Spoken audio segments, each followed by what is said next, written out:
Look how nice that freshly mowed dust is.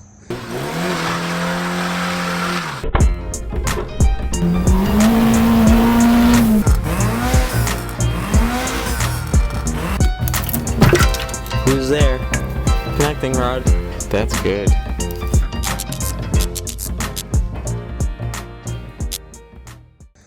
Yeah, we've had a drought here in New York for most of the summer, really.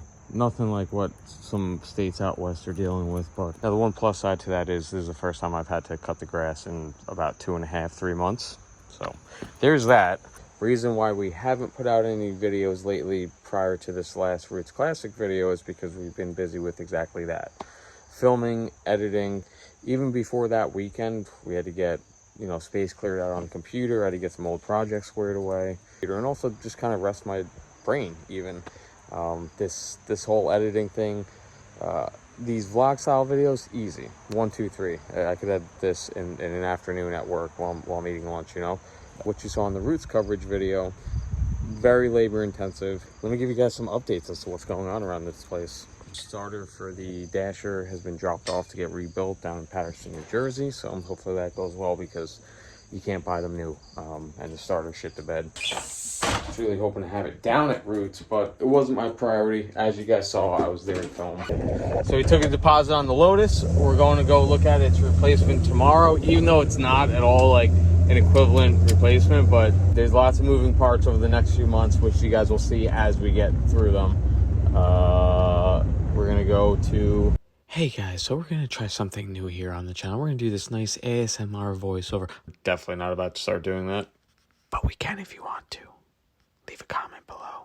This was actually supposed to be like one of those hip YouTube type transitions where I film and continue my sentences as we're on the way to the fairgrounds. You know, this would have been about the point where we were walking through the gates and stuff. And I was going to tell you about my awesome neighbor, Chris. So, Chris, if you're watching this, shout out to you. Thanks for having us out here. Him and his buddies who were in the races rented out this whole block of seats. They had like 30 or 40 seats for all their friends and family members and neighbors and stuff. So, thanks again for having us out. On that note, I'll also tell you guys to go meet your neighbors, go hang out with your neighbors. I didn't get the chance to meet Chris until earlier this summer. Meanwhile, we've only been living a few houses apart for 3+ years now. So I wish, you know, would have loved to come see this and hang out with them much sooner. So go meet your neighbors, people. Here are some of the highlights from that night. I know cell phone footage from the grandstands doesn't quite do it justice, but this was too cool of a time. Never got a chance to do this, and I'll tell you what, I can't wait for the next one. Check your local fairgrounds, racetrack. If they got anything along the lines of this, go check it out.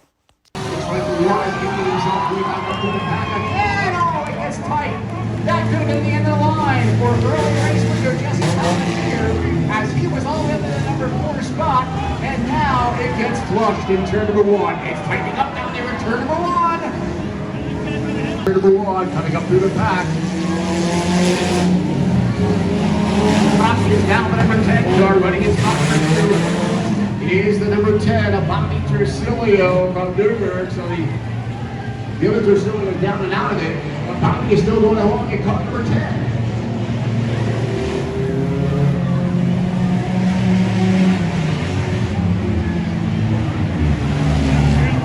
20 car running up there is spot number 3. That is Colin Mills out of Windsor. Running in 2, 1, 3, go now!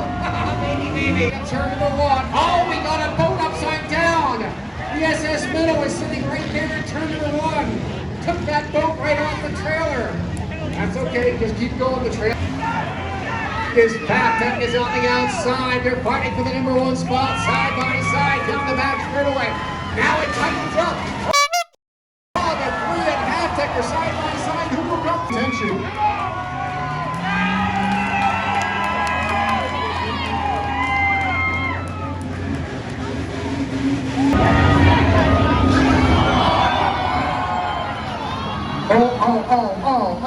Oh, you hate when that happens. And then Sean Core, the transport bus in spot number 3.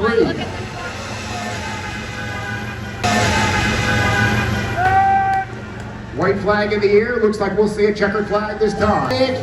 But the winner is the number 1, the Rapid Tire Bus, Bobby Tercilio. Wow. From the school bus comes the fireworks.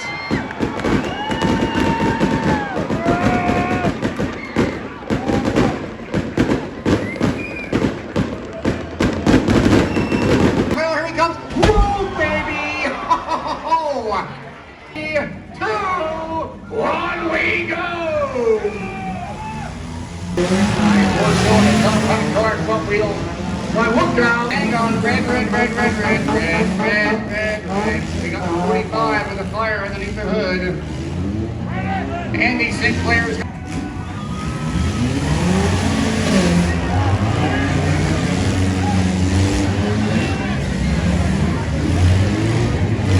There's a 38 down here. That's Danny Hedges, Paramedic.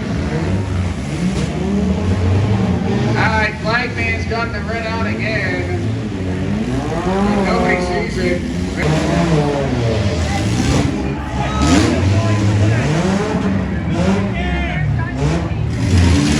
Alright, we want to get that driver out of that car. Red Sussex. Down the driver's side. Anchor shot that 26 door. Doesn't take care of about 20 bucks right now. They're trying to put an end to this event. Here comes Chris Marina. Oh, baby, that beautiful Dodge Avenger. Oh, forward will we go? Here hits car number 3 and number 6. And flagged by cars towing in Middletown. Car 3, they bounce it right back up in the air. Put it.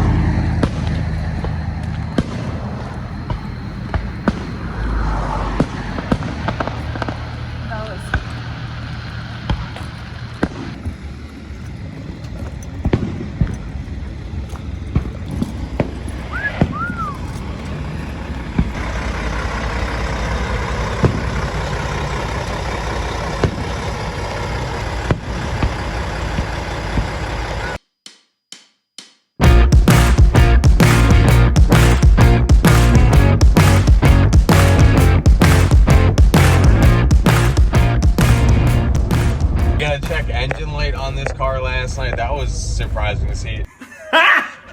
Got him! It went away. We're gonna scan it later.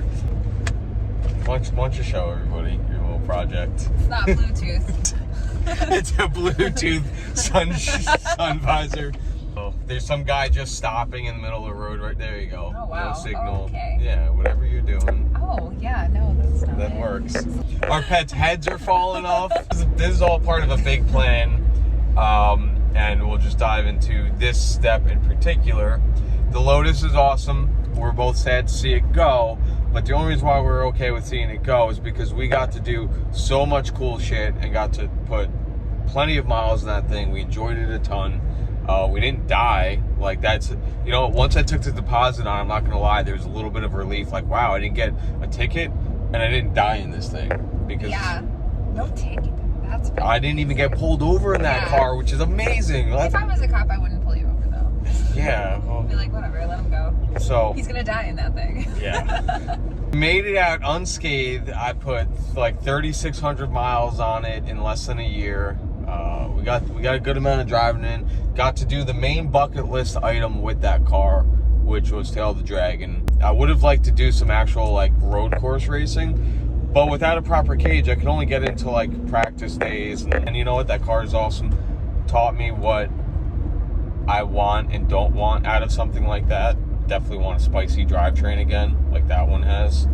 But I think I want to do without those crazy seats and maybe some kind of top on it. Which the top was going to be this winter's project. Minimal extra comfort. A little bit more comfort would be nice. Just a little comfort.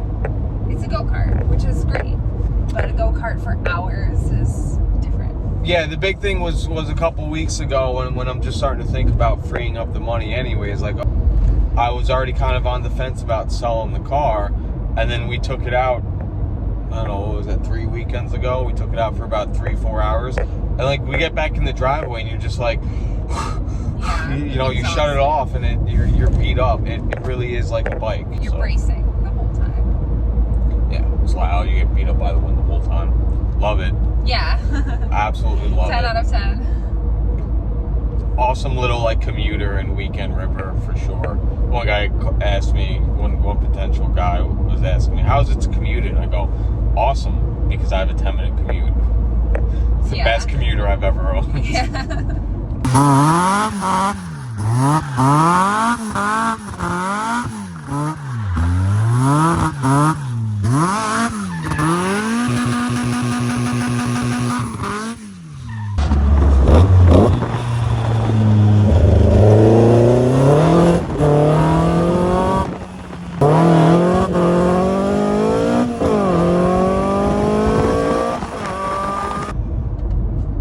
That kind of explains the first half of why I was like drumming up and thinking about selling it. But my commute seems like it's going to increase. My winters are going to be a bit more intense, so I can no longer do this old car everyday thing. So we're looking at something still kind of silly, but newer, reliable, comfortable, has cruise control. No, nothing I own has cruise control. Like, not that that's a big thing, but This is the first time I've had cruise in a long time, so yeah, it's nice. it's a little extra comfort. As you guys can tell, we're no stranger to longer drives, so. I was hoping this was gonna be a worthy buy. Test driving it right now. It's not running right. It's got a little bit of rust, which isn't really a deal breaker, at least this stuff. And this is the worst part of the frame. There's some really big chunks of metal flaking off, which again, not quite a deal breaker, but this thing stalled on me like 3 or 4 times just now on the test drive.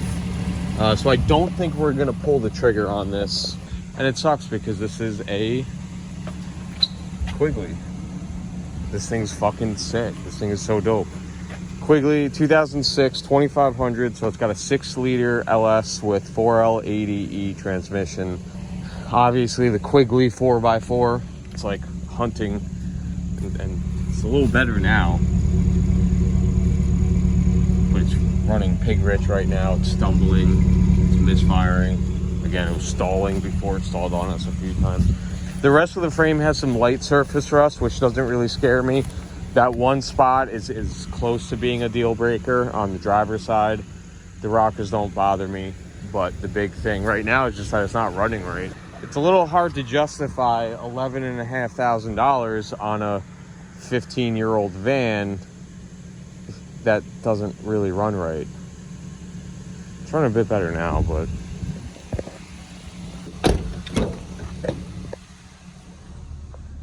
very clean inside, so a bit of a shame that I don't think we're gonna buy it. I came here with the intention to leave a deposit. I'm not quite gonna tell them I'm not interested, but I'm not gonna be leaving a deposit on this thing, that's for sure. Now it's running fine. Of course. Yeah. Recaro comfort seat thing. It's got them Ricky Ricardos. But it's all water under the fridge.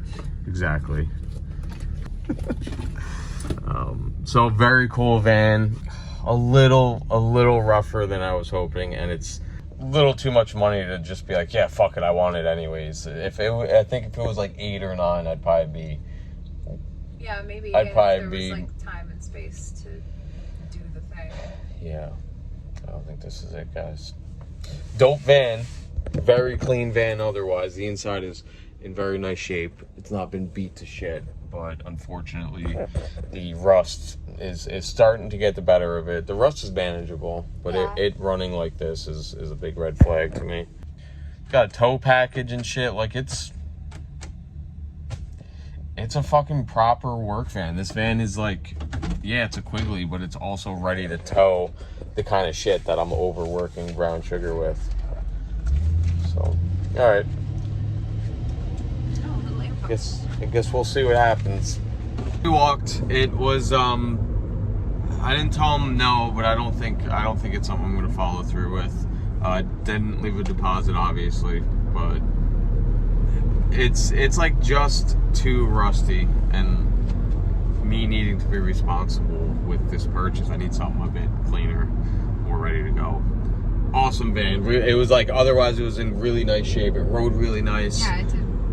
It was the independent front quiggly. Most of them are solid front axle. This one is an independent front, so it's set up just like early 2000s Tahoe front independent 4-wheel drive. It's an awesome setup and great for comfort. If you want to do some serious wheeling, you know, you want to get a solid front axle quiggly, but you know, you can still get into some good hairy stuff with that. Anyways, it seems I'm just not quite able to afford a quiggly. I really want a quiggly. I got real excited. I saw one that was way under the amount I was looking to spend on whatever this vehicle purchase was going to be. I'm looking at vans, rabbits. I was looking at TDI wagons. Everything has a sunroof. I really don't want a sunroof, especially on the Mark 7 wagons I'm looking at. I don't know what we're gonna buy, guys, but when this comes out, I'll have hopefully found something.